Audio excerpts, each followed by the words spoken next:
GST में आपका स्वागत है। आज हम लोग भारतीय राज्य व्यवस्था के अंतर्गत भारतीय संविधान की जो विशेषताएं हैं उनको देखेंगे।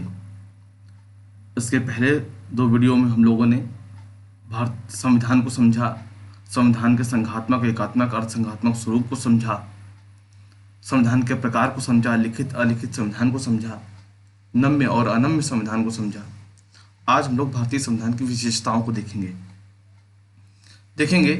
कि हमारे संविधान की क्या विशेषताएं हैं और उनके पीछे का कारण क्या है, उद्देश्य क्या है।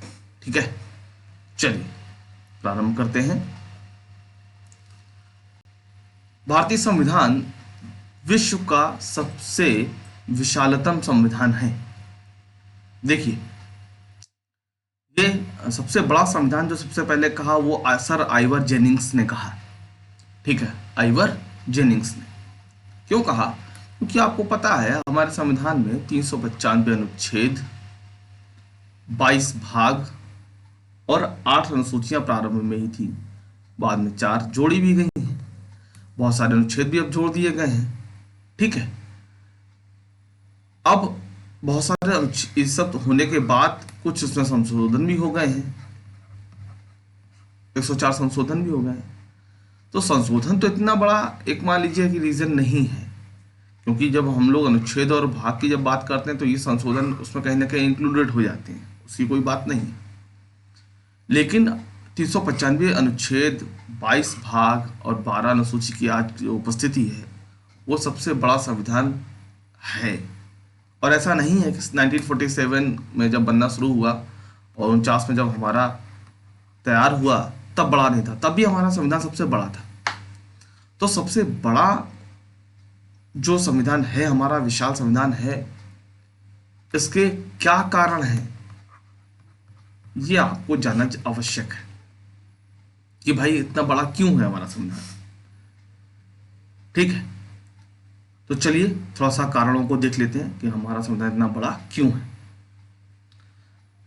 सबसे पहला जो कारण है कि हमारे संविधान में केंद्र के साथ साथ राज्यों का संविधान भी, राज्यों के जो प्रावधान है, संविधान ना कहें प्रावधान कहें, उसमें समाहित है।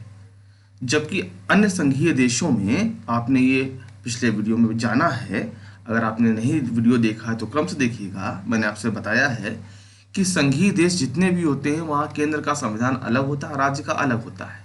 जबकि भारत में केंद्र के साथ साथ राज्य का भी संविधान है, साथ में ही है, दोनों अलग अलग नहीं। ठीक है, दूसरा जो कारण देखने को हमें मिलता है, हमारी विविधता एक बहुत बड़ी वजह है। ऐसा क्यों है? क्योंकि हमारे देश में अनेक भाषा भाषी हैं, मतलब बहुत सारी भाषाओं को बोलने वाले हैं, बहुत सारी अलग अलग संस्कृतियों को मानने वाले हैं, बहुत अलग अलग धर्मों को मानने वाले हैं, अनेक अनुसूचित जनजातियां हैं, आदिवासी जातियां हैं। तो इन भाषाओं को सुरक्षित रखने के लिए, इन संस्कृतियों को सुरक्षित रखने के लिए, इन धर्मों को सुरक्षित रखने के लिए आवश्यक है कि संविधान में सबके लिए अलग अलग प्रावधान किए जाएं। तो उस विविधता के कारण हमारा संविधान व्यापक हो गया, बड़ा हो गया। एक तीसरी चीज पे चलते हैं। अब तीसरा पॉइंट क्या है? हमने विश्व के तमाम जो सफल संविधान हैं, शब्द पर ध्यान दीजिएगा, सफल संविधान। हम जब बात करते हैं अपने संविधान में तो कनाडा की बात करते हैं, अमेरिका की बात करते हैं, ब्रिटेन की बात करते हैं, हम अन्य किसी की बात नहीं करते हैं। क्यों? क्योंकि आदमी हमेशा अपने से सफल व्यक्ति को देखता है। आप तैयारी कर रहे हो तो जिसका सिलेक्शन हो गया आप उसको देखते हो, जिसका नहीं हुआ उसको नहीं देखते हो ना। तो हम लोगों ने जितने भी सफल संविधान हैं उन सभी संविधानों का अध्ययन करके सब में जो अच्छाइयां हैं उनको अपने संविधान में स्थान दिया है। ठीक है, और कारण क्या है? और कारण यह है कि जो 1935 का भारत शासन अधिनियम है, अभी मैंने संवैधानिक विकास आपको नहीं बताया है, संवैधानिक विकास जब बताऊंगा तो आपको 1935 का भारत शासन अधिनियम जरूर पढ़ाऊंगा, मेरे ख्याल से अगला टॉपिक वही होगा फिर। तो 1935 का जो भारत शासन अधिनियम था उसके करीब करीब 2/3 प्रावधानों को हमारे संविधान में जगह दिया गया है। और ये सबसे बड़ा कारण है हमारे संविधान को विशाल बनाने का। ठीक है, हमारे संविधान में कुछ जो संवैधानिक पदों का भी जिक्र किया गया है, उनका संचालन के लिए आवश्यक प्रावधान किए गए। जैसे कि आप पढ़ते हैं चुनाव आयोग, CAG, controller and auditor general, CAG. न्यायपालिका के संबंधित प्रावधान भी इसी में हमारे दिए हुए हैं। पंचायत से संबंधित जो प्रावधान है वो भी हमारा संविधान, एक ही संविधान में दिया गया है। तो ये कुछ महत्वपूर्ण कारण हैं जिनकी वजह से हमारा संविधान विशाल हो चुका है। और विशाल होने के कुछ फायदे हैं, कुछ नुकसान हैं। फायदा क्या है? फायदा यह है कि जब स्पष्टता देनी होती है तो आपको कुछ ज्यादा गाइडलाइन मिलती है। याद कीजिए, जब आप पहली बार आपका सेंटर गया था कहीं और आप बाहर जा रहे थे, तो घर वालों ने कितनी आपको सलाह दे डाली थी। जिस जो जो मिला था उसने अपने हिसाब से सलाह दे डाली थी। याद कीजिए जरा, तो घड़ी लेना, बस ठीक से, बस ये वाली जाती है वहां से पकड़ लेना, बताओ वहां हमारे फला रिश्तेदार रहते हैं उनसे बात करा दें, वहां रुक जाना, टाइम से 1 घंटा पहले चले जाना। इस कितनी सलाह मिल रही थी। तो स्पष्टता के लिए कई बार आवश्यकता से अधिक बताना ही पड़ता है। तो हमारा संविधान, अभी चूंकि हम लोग नए नए आजाद हुए थे, अब किसी तरह की कोई गाइडलाइन तो थी नहीं, तो हर चीज में स्पष्टता, जो हम कहें कि हमारा जो स्वतंत्रता थी शैशवावस्था में थी, उसकी स्पष्टता के लिए विशाल, हर चीज में बड़ी क्लियरिटी रखी गई, बड़ी स्पष्टता रखी गई, इसीलिए हमारा संविधान विशाल हो गया। ये तो हो गया सकारात्मक पक्ष। नकारात्मक पक्ष क्या है? कि हमारा संविधान इतना बड़ा हो गया है कि ये आम जनमानस के बाहर हो गया है। मतलब इसको वकीलों का स्वर्ग भी लोगों ने कहा। ठीक है, आपकी इस बारे में क्या राय है कमेंट बॉक्स में जरूर बताइएगा। आप क्या मानते हैं? इस विशालता को एक अभिशाप मानते हैं या वरदान मानते हैं? ठीक है, जरूर कमेंट कीजिएगा। हाँ भाई, आप पढ़ रहे हो, सिविल सेवा में आप जाना चाहते हो, तैयारी कर रहे हो, तो आपका भी अपना एक नजरिया होगा ना, तो उस नजरिए को जरूर कमेंट बॉक्स में बताइएगा। सॉरी। दूसरा है प्रभुता संपन्न लोकतांत्रिक पंथ निरपेक्ष समाजवादी गणराज्य की स्थापना। अरे भाई, प्रभुता संपन्न क्या होता है? कि कोई भी देश अपने आंतरिक और बाह्य निर्णय लेने में स्वतंत्र होता है तो प्रभुता संपन्न कहलाता है। लोकतांत्रिक जहाँ की सरकारें, हालांकि लोकतांत्रिक शब्द पर पिछली वीडियो में बहुत व्यापक चर्चा की है, लेकिन यहाँ पर जो आशय लेना है हमें वही कि हम लोग अपनी सरकार स्वयं बनाएं। पंथ निरपेक्ष मतलब हम किसी भी धर्म को नहीं मानेंगे। धर्म निरपेक्ष, पंथ निरपेक्ष में क्या अंतर है ये आपको पता है तो जरूर कमेंट बॉक्स में बताइएगा। और मैं तो बताऊंगा जब उद्देशिका पढ़ाऊंगा, क्योंकि ये पूरा जो लाइन है ये उद्देशिका की ही है, तो वहाँ पर मैं आपको और डिटेल में बताऊंगा वहाँ पर। लेकिन अगर आपको पता है धर्मनिरपेक्ष और पंथ निरपेक्ष में अंतर तो कमेंट बॉक्स में जरूर बताइएगा। समाजवादी और गणराज्य की स्थापना। समाजवादी क्या होता है? वैसे समाजवादी की कोई स्पष्ट परिभाषा नहीं आज तक बन पाई है, कोई सार्वभौमिक परिभाषा नहीं बन पाई है। हर देश, हर परिस्थिति के हिसाब से समाजवाद का अलग अर्थ है, लेकिन यहाँ आपको आशय जो लेना है कि उत्पादन के साधन पर जो नियंत्रण होगा वो सरकार का होगा, राज्य का होगा। हालांकि हमारा जो समाजवाद है लोकतांत्रिक समाजवाद है, तो ये हम लोग और डिटेल में बात करेंगे जब उद्देशिका पढ़ेंगे, लेकिन फिलहाल शब्द लिखे हैं तो आपको आशय उसका पता होना चाहिए। गणराज्य का क्या मतलब है? गणराज्य का मतलब ये है कि हमारा जो राष्ट्राध्यक्ष है उसका चुनाव होगा। वो कोई राजा रानी नहीं होगा, उसका भी चुनाव होगा। ठीक है। संसदीय शासन प्रणाली मैंने आपको पिछले वीडियो में बताया है, अगर आपने नहीं देखा तो उसको देखिएगा। इसलिए मैं कह रहा हूँ ना, जो वीडियो है बहुत क्रम से मैंने बनाए हैं और क्रम से ही देखिएगा, बेहतर रहेगा। संसदीय शासन व्यवस्था, संसदीय शासन व्यवस्था और अध्यक्षात्मक शासन व्यवस्था, यही दो शासन व्यवस्था विश्व में ज्यादातर पाए जाते हैं। एक संसदीय, एक अध्यक्षात्मक। आप इसे पार्लियामेंट्री सिस्टम और इसे प्रेसिडेंशियल सिस्टम समझते हैं, मतलब यूएसए में ये है और भारत और ब्रिटेन में संसदीय व्यवस्था है। वैसे तो बहुत सारे अंतर हैं, लेकिन यहाँ जो मैं आपको बताना चाह रहा हूँ वो ये कि संसदीय शासन व्यवस्था में जो विधायिका होती है और जो कार्यपालिका होती है उसमें अंतर नहीं होता है। मतलब कार्यपालिका के जो सदस्य होते हैं वो विधायिका के सदस्य होते ही होते हैं, जबकि अध्यक्षात्मक शासन व्यवस्था में ऐसा नहीं है। जो विधायिका है वो कार्यपालिका से अलग होती है, पृथकता होती है, उसमें सेपरेशन होता है उसमें। ठीक है, विधायिका लेजिस्लेटिव, कार्यपालिका एग्जीक्यूटिव जो होती है, ये दोनों में अलगाव होता है, सेपरेशन होता है अध्यक्षात्मक शासन व्यवस्था में। जैसे अमेरिका में विधायिका अलग है, कार्यपालिका अलग है। वहाँ जो कार्यपालिका है वो विधायिका का अंग नहीं है, उससे बिल्कुल अलग है। जबकि हमारे यहाँ कोई भी कार्यपालिका है, मतलब कोई भी मंत्री है, वो विधायिका का सदस्य होना ही चाहिए। अगर नहीं भी है तो 6 महीने के अंदर उसे सदस्यता लेनी होगी। जैसे कि अभी ताज़ा उदाहरण मैं आपको देता हूँ।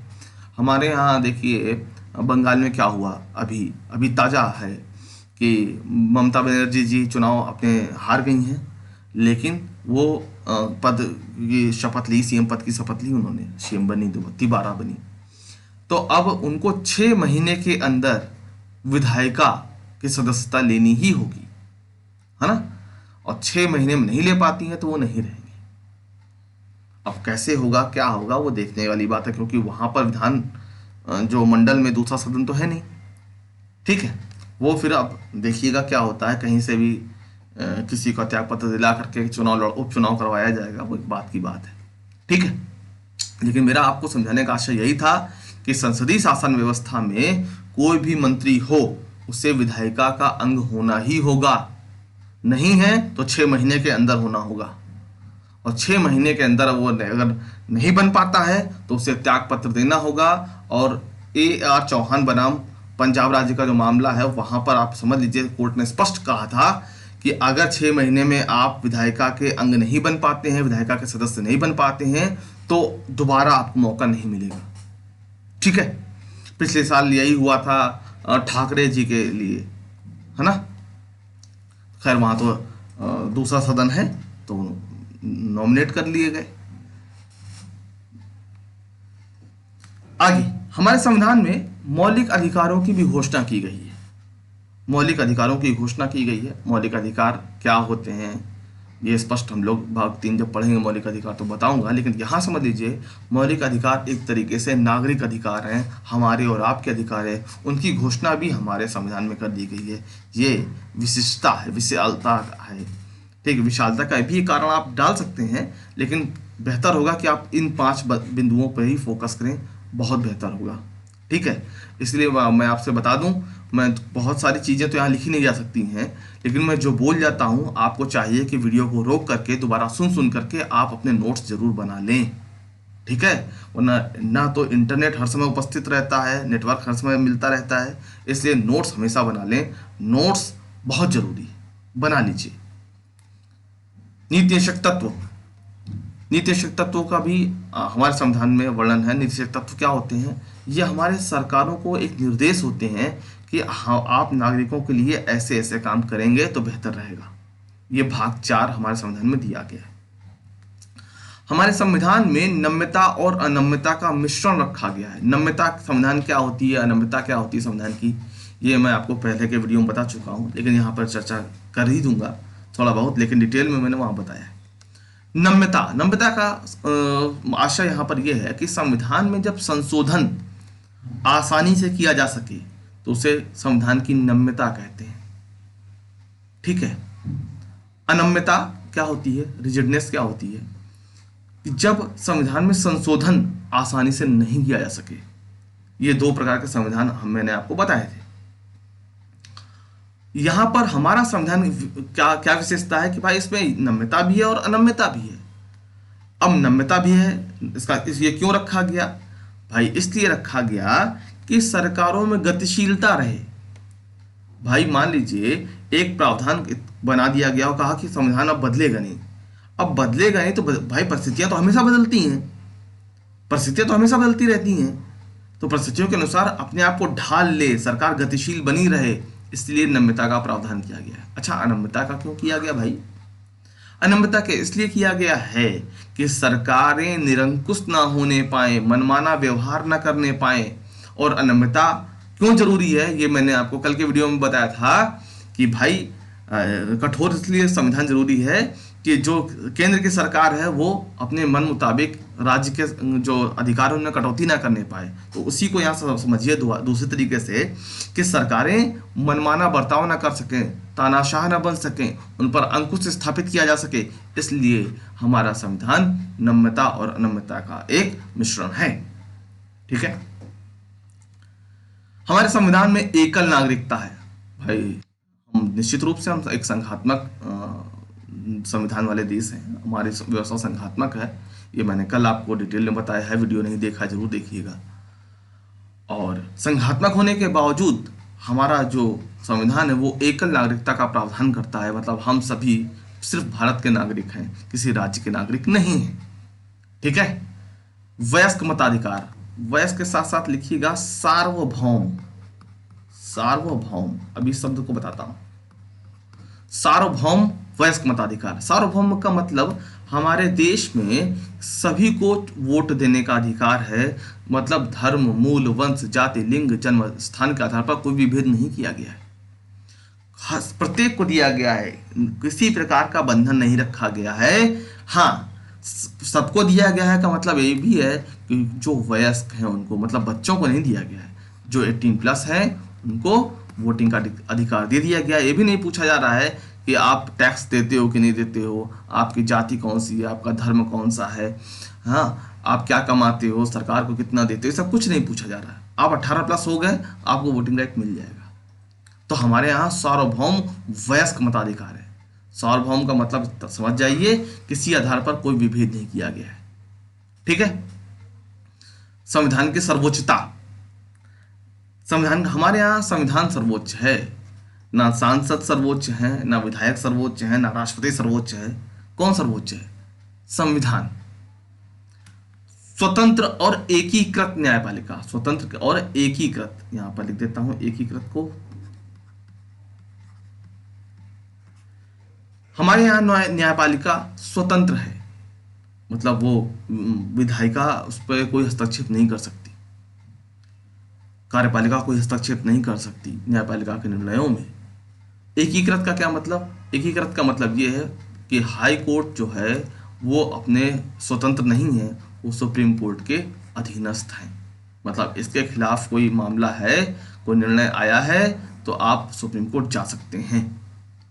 जबकि संघीय देशों में क्या होता है, हाई कोर्ट अलग होती है, सुप्रीम कोर्ट अलग होती है, कोई आपस में लेना देना नहीं होता है। राज्य सरकारें यहाँ पर फ्री होती हैं, जो राज्य के कोर्ट होते हैं वो फ्री होते हैं। जबकि हमारे देश संघात्मक व्यवस्था होने के बावजूद एकीकृत स्वतंत्र न्याय प्रणाली हमारे यहाँ मिलती है।